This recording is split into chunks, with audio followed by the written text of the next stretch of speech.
what's your most favorite city or country to start that company? We're talking about an e-commerce maybe play, looking at things like investments, legal, the talent perspective. What would be your choice? I mean, you're probably biased to Dubai now, but because you've been doing this for quite some time, but just in general. I think what's interesting is that I've thought about this quite a bit actually in terms of how we even refer to, like I could probably name, I could put out 10 or 15 different websites, and if you ask me, where they're from, or ask somebody kind of where they're based, a lot of times it would be like, what difference does it make? Just because like you see a lot of like the online commerce guys in the States, so a lot of the Amazon properties now will ship to the Middle East, literally list them as shipping destinations, list flat rate shipping, whether expedited or not, to to Qatar and Saudi and to the UAE, and I mean, so Endless.com, which is one of the Amazon properties. Does it make a difference to me as a consumer if it's an American company? All I know is that if I want like 4-day or 5-day shipping and it's $25, but something's like on sale and I'm going to save more than 25 anyway, for something that I can't buy in this part of the world, $25 is a bit irrelevant to me, right? Because it's the price I'm willing to pay. Because look, when you're competing on e-commerce, right, you're competing on, for e-commerce, you're essentially competing on price, 2 of the 3 at least of price, availability, and convenience, right? So I'll lose convenience, but it's still fairly convenient.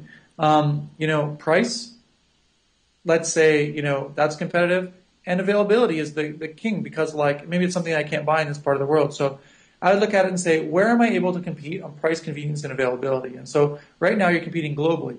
So Shop and Ship by Aramex, where I order things that's only available in the U.S., but I get sent to my P.O. box in New York and it gets sent back to here, means that the companies that are selling similar products in this part of the world are now competing globally, with those markets.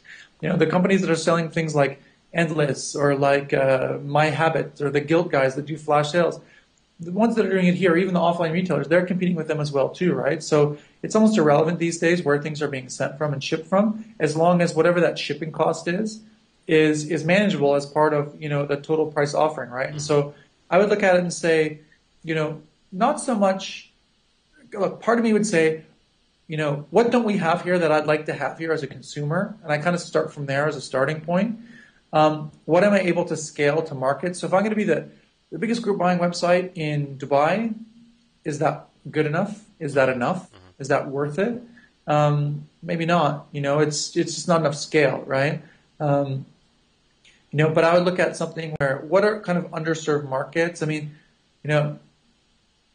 like if you think about it, e-commerce is hard to enter in this part of the, in the Middle East region. Why? Because payment gateways, it's not even that there aren't any, it's that the minimum barrier to entry from a cost perspective makes them prohibitive to young startups, right? So if I'm asked for $50,000 or $75,000 collateral and I've only raised $300,000, it's a huge chunk of my, capital I've raised to lock away with my payment gateway provider that gets completely removed from working capital, right?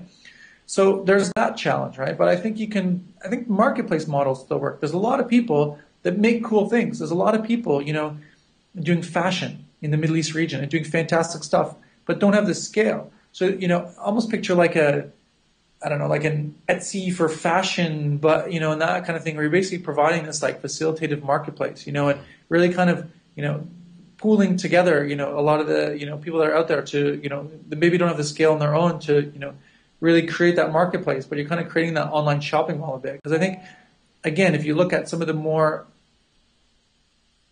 look at the businesses that have reached scale in the Middle East. Bait, marketplace, right? Job seekers and employers coming together. Souk, marketplace, sellers and buyers coming together, right?